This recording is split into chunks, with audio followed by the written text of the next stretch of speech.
अध्याय 14 गू परिवार की मुक्केबाजी। प्रशंसा मिली। गू यांग के चेहरे पर खुशी बढ़ती जा रही थी और तब गू किंग फेंग ने उसकी ओर देखते हुए कहा, अब जबकि तुम त्वचा परिष्करण के अंतिम चरण में प्रवेश कर चुके हो, आज तुम्हारे पिता तुम्हें संपूर्ण पर्वत चकनाचूर करने वाली मुट्ठी की शक्ति प्रदान करेंगे। पहाड़ को चकनाचूर करने वाली पूरी मुट्ठी? गू यांग चौंक गया। वह कई वर्षों से माउंटेन शैटरिंग फिस्ट का अभ्यास कर रहा था और इस बात से भली भांति परिचित था कि इस मार्शल आर्ट को अत्यधिक गहन नहीं माना जाता था। ये केवल निम्न गुणवत्ता का था। मार्शल आर्ट का ऐसा स्तर अधिक से अधिक त्वचा को निखारने की पूर्णता तक ही पहुंच सकता था, जो इसकी सीमा थी। एक मार्शल आर्टिस्ट होने के नाते गू यांग स्वाभाविक रूप से जानता था कि वो जिस माउंटेन शैटरिंग फिस्ट का अभ्यास करता था वो अधूरा था। इसलिए गू किंग फेंग की बातें सुनकर वो कुछ हद तक अवाक रह गया। गू किंग फेंग ने कहा, पर्वत चकनाचूर करने वाली मुट्ठी उतनी सरल नहीं है जितना आप सोचते हैं। आपके पिता ने इस कला के माध्यम से रक्त शोधन क्षेत्र प्राप्त किया था और आपकी प्रतिभा के साथ एक दिन रक्त शोधन क्षेत्र में प्रवेश करना अनिवार्य है।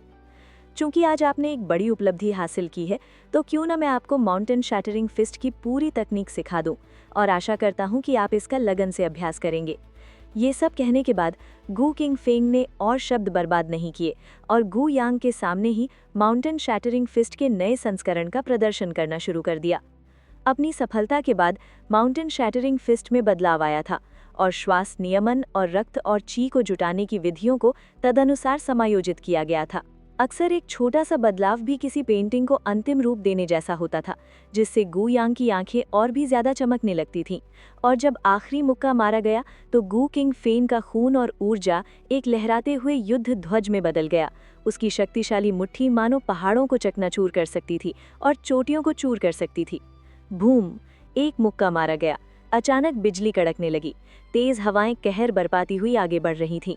कुछ ही झांग की दूरी पर एक चट्टानी संरचना पल भर में चकनाचूर हो गई और अनगिनत टुकड़ों में बदल गई, जो चारों ओर बिखर गए। ये दृश्य, गू यांग वहां पूरी तरह से अवाक रह गया। इस मुक्के से पहले उसे अपनी तुच्छता का एहसास हुआ। रिफाइनिंग स्किन दायरे में आगे बढ़ने से मिली खुशी और गर्व पूरी तरह से गायब हो गया। ब्लड रिफाइनिंग रियलम के मार्शल आर्टिस्ट की चाल देखे बिना कोई भी इस स्तर की ताकत को नहीं समझ सकता था। मुक्केबाजी के कौशल का क्रम प्रदर्शित करने के बाद गू किंग फेंग ने अपने उग्र रक्त और ऊर्जा को शांत किया और अभी भी अचंभित खड़े गू यांग की ओर हल्के से मुस्कुराते हुए देखा। ये संपूर्ण पर्वत चकनाचूर करने वाली मुट्ठी है। ये मुक्केबाजी कौशल मूल रूप से निम्न श्रेणी की मार्शल आर्ट थे।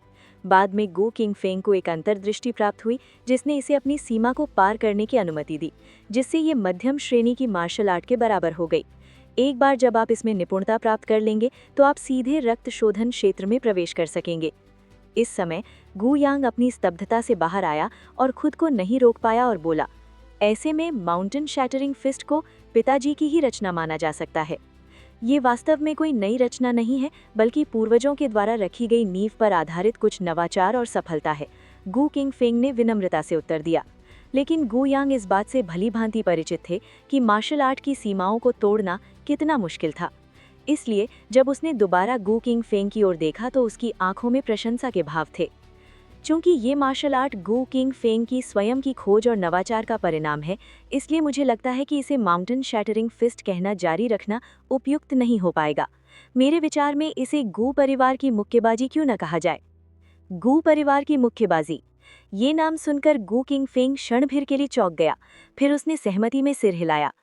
तो फिर इसे गू परिवार की मुक्केबाजी कहना ही बेहतर होगा। आखिरकार समय आ ही गया था। गू परिवार को भी अपनी प्रतिष्ठा बढ़ाने के लिए एक मार्शल आर्ट की आवश्यकता थी। माउंटेन शैटरिंग फिस्ट कोई आम और व्यापक रूप से प्रचलित मुक्केबाजी तकनीक नहीं थी, लेकिन कई मार्शल आर्टिस्ट इसका अभ्यास करते थे।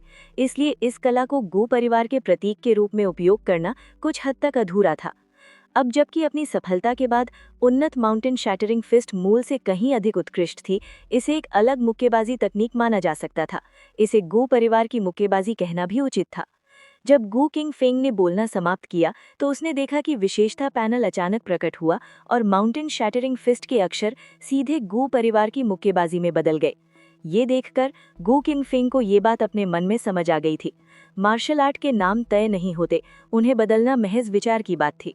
बस इतना ही कहना था। नाम तो अंततः नाम ही होते हैं। नाम बदलने से मार्शल आर्ट की शक्ति में कोई वृद्धि नहीं होगी। इसके बाद गु किंग फेंग चुपचाप साधना करता रहा। रक्त शोधन की गोलियां लेकर अपनी साधना को बेहतर बनाने के लिए, साथ ही कभी कभी गु यांग और गु परिवार के कुछ रक्षकों को भी उनके अभ्यास में मार्गदर्शन देता रहा। आखिरकार इन मार्शल आर्टिस्ट्स ने गु परिवार में शामिल होने का चुनाव न केवल उपलब्ध संसाधनों के लिए किया था, बल्कि गु परिवार से उन्नत मार्शल आर्ट सीखने के अवसर के लिए भी किया था। इसलिए गु किंग फेंग कंजूस नहीं था। बिल्कुल, मार्शल आर्ट के उन हिस्सों के लिए जिनमें रक्त शोधन के दायरे से संबंधित ब्रेक थ्रू जैसी तकनीक शामिल थी, गु किंग फेंग उन्हें जल्दबाजी में आगे नहीं बढ़ाता था। रक्त शोधन के दायरे में प्रवेश करने के लिए निश्चित रूप से प्रासंगिक मार्शल आर्ट को आगे बढ़ाना आवश्यक था, लेकिन अभी नहीं। गु king Feng in martial art को तभी आगे बढ़ाने के बारे में विचार करेगा जब उसकी अपनी शक्ति और अधिक उन्नत हो जाएगी, और ऐसा करने में अगर कोई समस्या भी होती तो वो अपनी शक्ति का उपयोग करके उसे सीधे दबा सकता था। रक्त शोधन की गोली वास्तव में रक्त शोधन क्षेत्र में मार्शल आर्टिस्ट द्वारा ली जाने वाली गोली होने के योग्य है। एक गोली मुझे महीनों की कड़ी मेहनत से बचा सकती है। गु किंग फेंग ने एक बार फिर रक्त शोधन गोली बनाई और अपने रक्त और ऊर्जा की बढ़ती शक्ति को महसूस किया, जिससे उसकी मुस्कान और भी स्पष्ट हो गई। रक्त शोधन गोलियों के साथ उसके लिए रक्त शोधन के मध्य स्तर तक पहुंचना बहुत आसान हो गया था। ये बहुत दुख की बात थी कि ऐसी गोलियां सामान्य साधनों से प्राप्त करना असंभव था। पिछले कुछ वर्षों में गु किंग फेंग ने रक्त शोधन क्षेत्र में मार्शल आर्टिस्ट्स के लिए बाहर से कुछ औषधियां भी खरीदी थी, लेकिन दुख की बात ये थी कि उन औषधियों का प्रभाव रक्त शोधन गोली जितना प्रभावी 1% भी नहीं था। महत्वपूर्ण बात ये कि उन औषधियों में अपना जहर भी था और उनका अधिक सेवन करने से व्यक्ति के स्वास्थ्य पर बुरा असर पड़ता था। इसलिए एक बार सेवन करने के बाद गु किंग फेंग ने उन औषधियों का उपयोग करना बंद कर दिया। गु यांग की हाल की सफलता और रक्त शोधन गोलियों के पुरस्कार के बाद ही गु किंग फेंग ने अपनी साधना में सहायता के लिए गोलियों का उपयोग करना शुरू किया। पलक झपकते ही 1 महीना बीत गया था। गु किंग फेंग ने रक्त शोधन की सभी गोलियां खा ली थीं और उनकी साधना स्वाभाविक रूप से रक्त शोधन के मध्य स्तर तक पहुंच गई थी। अपने क्षेत्र में सफलता के साथ उनकी ताकत अगले स्तर तक बढ़ गई थी। अफसोस की बात सिर्फ ये थी कि रक्त शोधन के मध्य स्तर तक पहुंचने से उनकी आयु में कोई वृद्धि नहीं हुई। इससे ये स्पष्ट होता है कि केवल प्रमुख स्तरों को पार करने पर ही एक मार्शल आर्टिस्ट की संबंधित आयु में वृद्धि होती है। इस दिन गु परिवार का एक गार्ड आ गया। अधीनस्थ ने परिवार के मुखिया को सम्मान दिया। क्या आप इसलिए आए हैं क्योंकि कुछ घटना घटी है?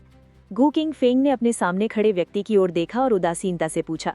आगंतुक गु परिवार का एक रक्षक कप्तान था, जिसका नाम मेंग पंग था, जो त्वचा परिष्करण की पूर्णता प्राप्त एक मार्शल आर्टिस्ट था, और गु परिवार में शामिल होने से पहले वो मार्शल वर्ल्ड के व्हाइट स्टोन डाउ पर एक काफी प्रसिद्ध घुमक्कड़ था।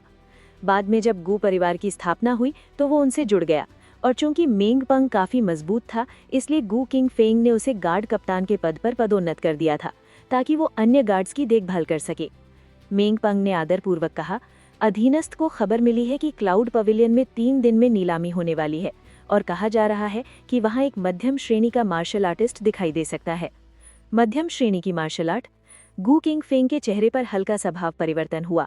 वो हमेशा से गु परिवार के गार्ड से मध्यम श्रेणी के मार्शल आर्ट के जानकारों के ठिकाने के बारे में पूछताछ करवाता रहा था, और उसे उम्मीद नहीं थी कि वास्तव में कोई सुराग मिलेगा। क्या इस मार्शल आर्ट की उत्पत्ति के बारे में कोई स्पष्ट जानकारी उपलब्ध है? क्लाउड पवेलियन इन मामलों को लेकर बेहद गोपनीयता रखता है। मध्यम श्रेणी की मार्शल आर्ट की जानकारी उन्होंने जानबूझकर फैलाई है, और फिलहाल इस संबंध में कोई अतिरिक्त जानकारी उपलब्ध नहीं है। मेंग पंग ने सच्चाई से जवाब दिया। ये सुनकर गु किंग फेंग गहरी सोच में डूब गया।